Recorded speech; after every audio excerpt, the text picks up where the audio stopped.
Hey everyone. So the other day I did a video about the top 10 free agents that are, open to be signed on July 1 this year.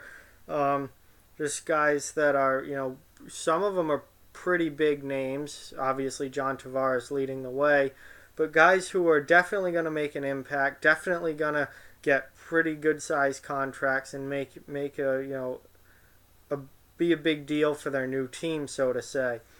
Well, now I want to look at some under the radar free agents, some guys who aren't as big of names maybe or aren't getting the attention that other free agents are, but that could end up being really, really valuable to the team that signs them, especially if they sign them at a good price.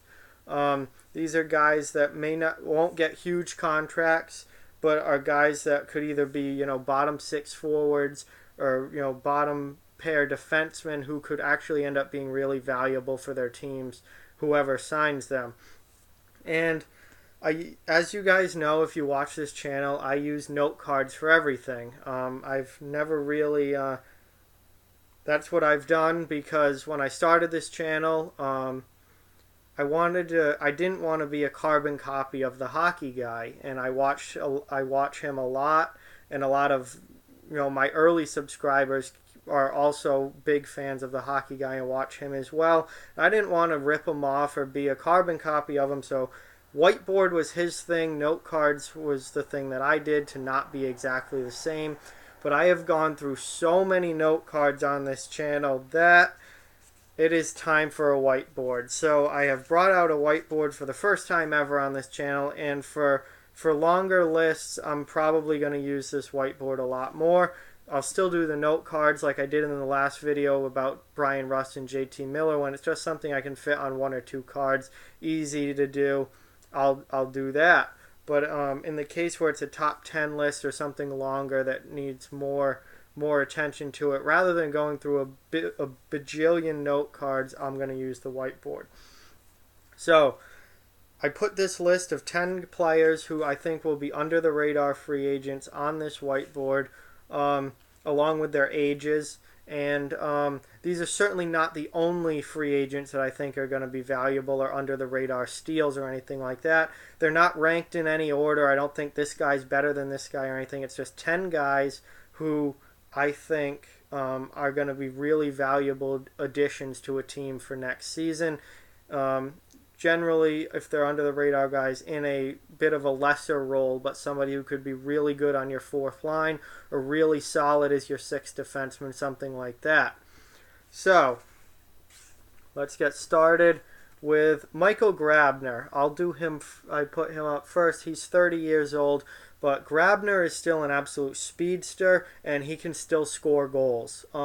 He had a really bad lull in the middle of his career, but when he went to the Rangers, he reinvented himself, became a quality goal scorer again, then went to New Jersey. Didn't do a ton in New Jersey at the end of last year, but he is on the market, and I think that if you need a third-line winger who can score 20-plus goals, kill penalties. Obviously, he's known for his shorthanded goals and blazing speed on the penalty kill. He's an excellent skater. He can bring a lot to a team, I think. And Michael Grabner is not going to get a huge contract or anything, but he's going to, I think, be a really solid addition to a team this year. Next up, Ian Cole. Ian Cole, he is a bottom pair defenseman. You don't want to push him into a role that he isn't built for, cut out for. He is a bottom pair defenseman. He is a good number 5 or number 6.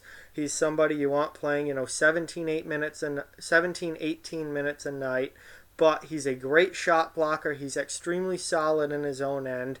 You are not going to get a ton of offense from him, but he is somebody who can really play well in his own ending and kill penalties, and he would be a great addition to any team's bottom pair of their defense core. And he's only 29 years old. He's not going to get big money or long-term, real long-term contract or anything. But we saw how good he can be when he's in his proper role in Pittsburgh. He was okay for the Blue Jackets going there via trade last year. But I think give him a fresh start and a full season with a new team, and I think he's going to be a really solid bottom defenseman. Jay Beagle. Jay Beagle, obviously coming out off of the Stanley Cup winning Washington Capitals.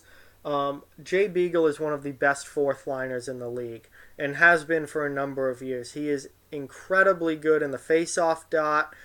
He's a fantastic penalty killer. He's a big guy who can skate really well as well. Awesome forechecker. Kills penalties.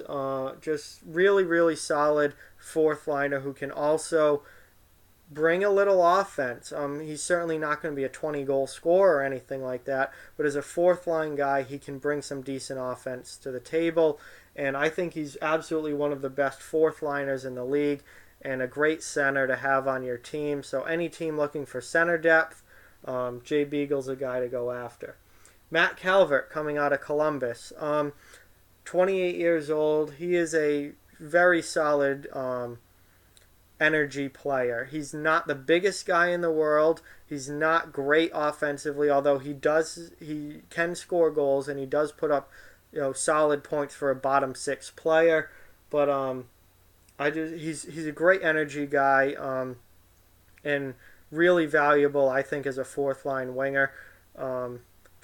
He brings a lot to the table, full of energy and heart, and exactly the kind of guy that you want on your fourth line. So I think he's going to make some team a lot better. Luca Sbisa. I don't know why people hate Luca Sbisa so much.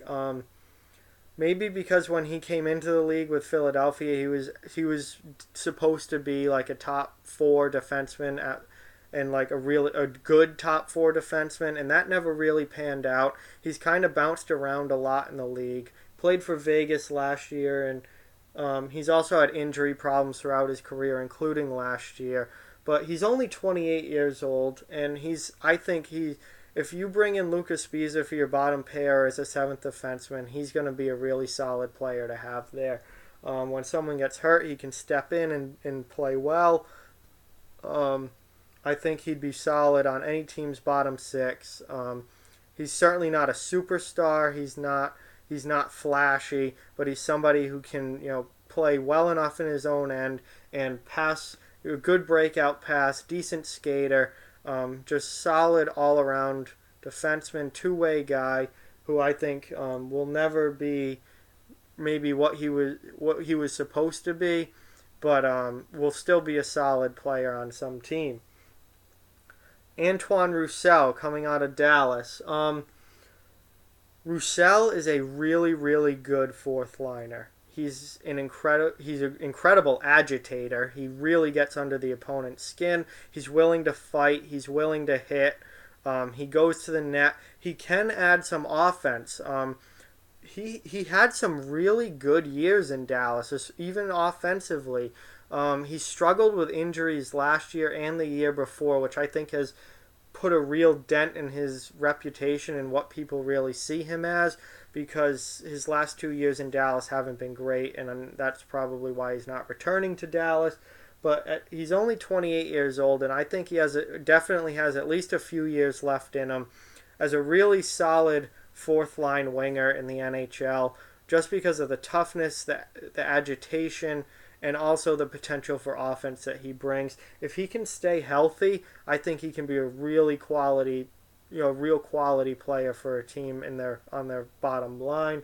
But the last couple years, I think, have really hurt people in thinking, of how good he can be, because he had a few years there in Dallas where he was a really, really good player. Daniel Winnick, another great fourth liner here. Winnick played in Minnesota last year. He's 33 years old. He's bounced around to a lot of different teams in this league, but there's a reason so many teams have wanted him. He is a really solid veteran presence, good fourth liner, penalty killer, forecheck, everything you want out of a bottom six guy, and he's not the fastest player in the world by any stretch, but he still can play at the NHL level. He's not super old at 33. I think you get Winnick on a 1 or 2 year deal, and there's going to be nothing wrong with that. He's going to help a team somewhere. Luke Schenn, another defenseman that everybody seems to hate for some reason. Probably, well, he's hated because he was taken so high in the draft by Toronto and never turned into the player that he was supposed to. He was supposed to be a top pair defenseman taken really high up in the draft, and a good mix, a two-way guy who was really, really physical and was going to be a shutdown defenseman. He never turned into that. He's spent the last few years buried in Arizona where no one got to see him and playing, in their bottom pair. But I really like Luke Schenn, and I've always really liked his game. I thought his best years were in Philadelphia, but listen, he's nothing more than a fifth or sixth defenseman, but that's fine because you need fifth or sixth defenseman on your team. He's so physical. He's absolutely willing to fight. Always stands up for his teammates in goalie, and he's not going to bring you anything offensively. But if you put him on as your sixth defenseman to play 16, 17 minutes a night, kill penalties, play in your own end, be solid defensively, Luke Schenn can do that for you while bringing some toughness to your team. And I just think that he absolutely deserves a shot with somebody, and I think he can be a valuable player with somebody. Chris Wagner. Chris Wagner ended last season with the New York Islanders after being traded from Anaheim. I saw him a lot in Anaheim. He's only 27 years old. He is a really, really good fourth-line player. He's very physical. He's very fast as well, which allows him to be physical. I've seen him throw some incredible hits just by the amount of speed that he builds up skating down the ice. And then he gets in on the forecheck and absolutely levels people. I think probably his most famous hit or most highlight reel hit is one he had on Joel Edmondson. I can't remember if it was this past season or the year before. It might have been the year before, but he got Edmondson completely up off the ground and just drove him into the boards. And he's not a big player at all. He's not a big kid, but he skates so well. He can kill penalties, and he's just a ball of energy. So Wagner is going to be a really good find for somebody's fourth line. And lastly, Dan Hamhuis coming out of Dallas. Hamhuis is 35 years old now. He's been around for a while. But, he's had some really good years in Vancouver. He's had some good years in Dallas. At this point, he is not worth, a ton of money. He's not going to get a long-term contract. He's obviously only probably going to get a 1 or 2 year deal at his age. But he is a great veteran who can still play at a high enough level to be a bottom pair defenseman, step up into that second pair if someone gets hurt over the course of the season and you need him to. At one time, he was a very, very good, underrated, 3-4 type defenseman. At this point, I see him more as a 5-6 for sure, but he's still going to add a lot of value to a team. You look at a team that's maybe in a win now mode who would love to have that veteran presence, great locker room guy on the back end, especially if they maybe have a younger defense, up front with some high profile youngsters. They want that veteran guy who on the bottom pair who they can put into maybe more defensive situations, or if some of the young players are starting to struggle. Hamhuis is a guy who can do that, and I think he is going to be a solid defenseman for whoever adds him this summer. So there's the debut of the whiteboard, and there is 10 under-the-radar free agents that I think can bring a lot of value to whoever signs them this summer. So thank you guys for watching. Like, comment, share, subscribe. Follow on social media. Check out offthewallhockey.com. All those links in the description below. Keep spreading the word about this channel. I love watching it grow, and that's, the bigger the community, the better for everybody. So thank you, and so keep thank you to everyone who subscribed, and let's keep adding new subscribers. Thank you guys all for watching so much. I really, really appreciate it, and I'll talk to you guys soon.